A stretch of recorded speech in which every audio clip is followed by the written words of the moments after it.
Olá pessoal, hoje nós vamos falar sobre mudança de estados da matéria, aspectos microscópicos e macroscópicos. Estados físicos da matéria. Em geral, as transformações da matéria podem ser observadas e descritas tanto macroscopicamente quanto microscopicamente. O nível macroscópico se relaciona aos fenômenos que podem ser observados. Já os níveis microscópicos, as ideias são descritas por meio de modelos teóricos.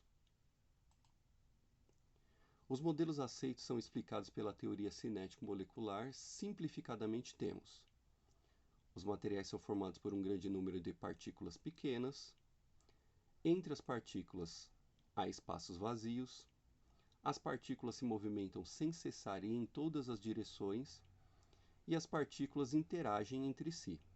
Então nós vamos ver agora como que é feita essa interação. Então vamos ver aqui o estado sólido.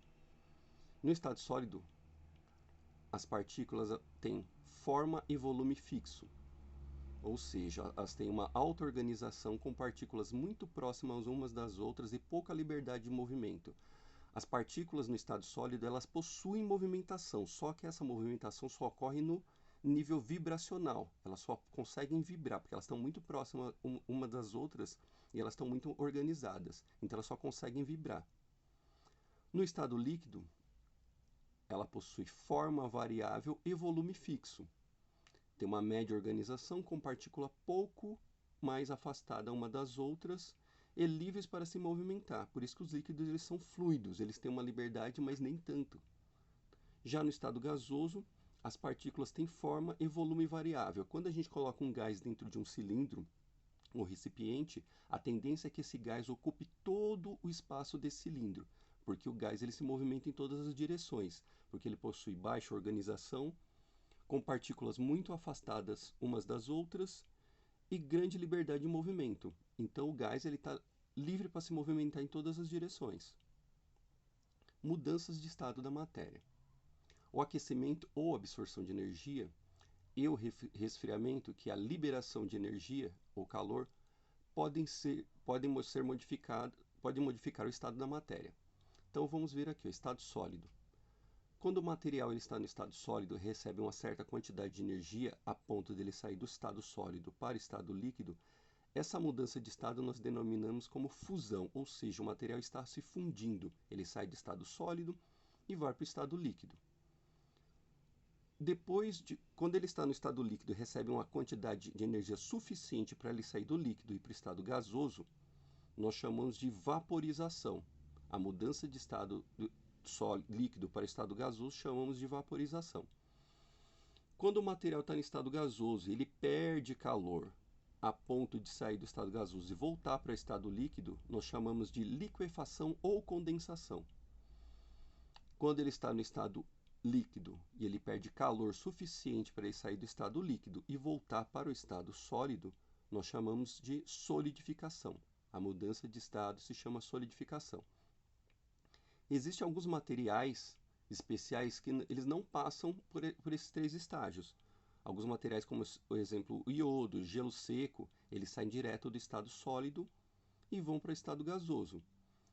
Essa mudança direta do estado sólido para o estado gasoso nós chamamos de sublimação, e o contrário nós chamamos de ressublimação ou somente de sublimação. Ele ganha calor suficiente, ele sai direto do estado sólido, vai para o gasoso, e quando ele perde calor suficiente, ele sai do gasoso e volta para o sólido. Agora nós vamos ver alguns gráficos que mostram essa mudança de estado. Por exemplo, quando nós estamos falando de substância ou substância pura, como é vulgarmente conhecido, quando a gente só tem somente um tipo de substância, o material, quando ele é aquecido, nós temos aqui a escala de temperatura com relação ao tempo. O material está sendo aquecido. Quando chega a uma determinada temperatura, por exemplo, aqui a gente pode usar da água, ou chega a temperatura de 0 graus Celsius, a água ela chega no seu ponto de fusão, ou seja, ela está saindo do estado sólido para o estado líquido. Quando chega nesse ponto de fusão, enquanto todo o material sólido não se derreter e passar para o estado líquido, não há variação de temperatura, conforme o tempo está passando, mas a temperatura permanece a mesma, ou seja, 0 graus. Enquanto todo o sólido não derreter, a água permanece na mesma temperatura. Derreteu todo o material? Ela começa a receber calor novamente, até chegar ao ponto de ebulição, que da água é em torno de 100 graus. Chegou no ponto de ebulição, a água começa a ferver. Quando a água começa a ferver, a temperatura não ultrapassa os 100 graus. Isso só vai acontecer quando todo o líquido sair do, se evaporar. Ele sai do estado líquido e para o estado gasoso. Aí a temperatura volta a crescer normalmente. Então a gente tem que observar, quando a gente vê um gráfico que tem tanto ponto de fusão quanto ponto de ebulição, que são constantes, a gente está falando de uma substância pura. Já o que não acontece com uma mistura. Uma mistura é quando nós temos duas ou mais substâncias diferentes.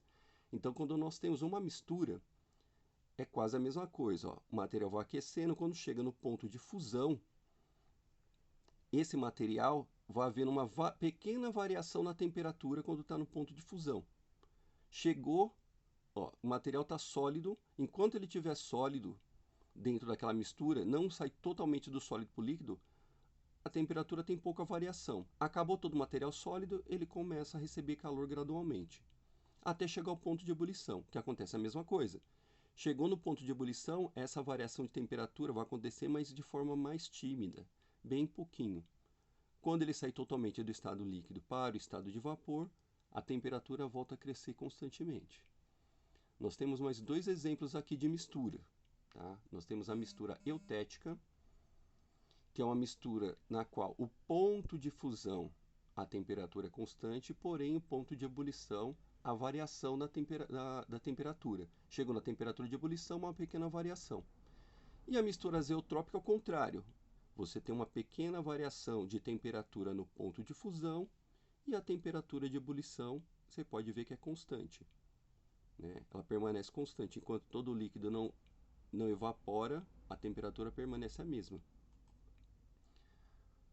Como estamos falando de mudança de estado na matéria, não poderíamos deixar de falar do ciclo da água, que é o melhor exemplo para retratar essas mudanças de estado. Então vamos pegar aqui, ó, água no estado líquido, dentro de um reservatório, pode ser um rio, uma represa, um lago ou mar. Essa água, ela evapora devido à incidência de calor, então ela sai do estado líquido e vai para o estado de gasoso ou de vapor. E ela começa a subir.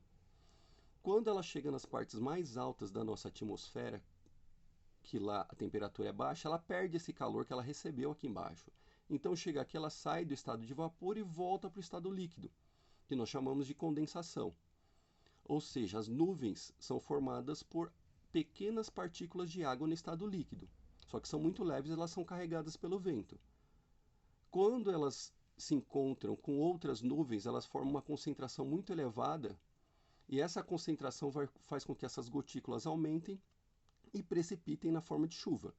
Dependendo da altitude, parte dessas pequenas gotículas, elas se solidificam, ou seja, sai do estado líquido e volta para o estado sólido, na forma de neve, que depois de um certo tempo sai do estado sólido e volta para o estado líquido, nós chamamos de fusão.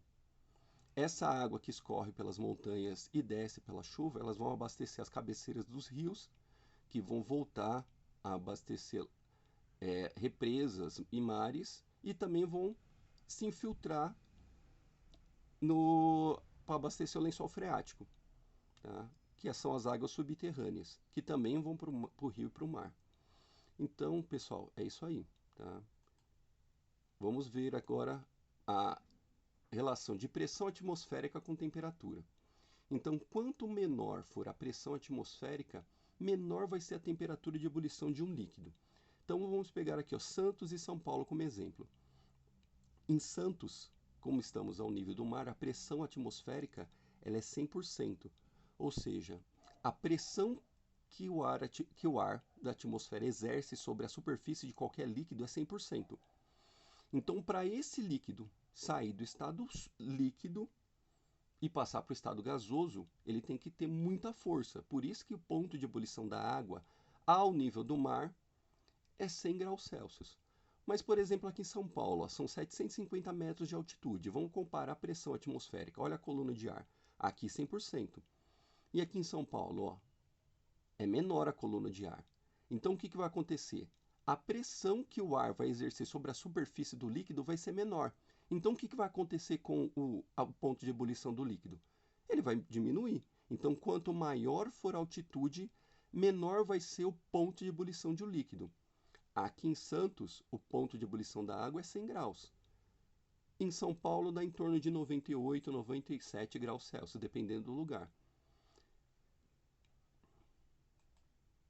Então, pessoal, é isso aí. Espero que vocês tenham gostado.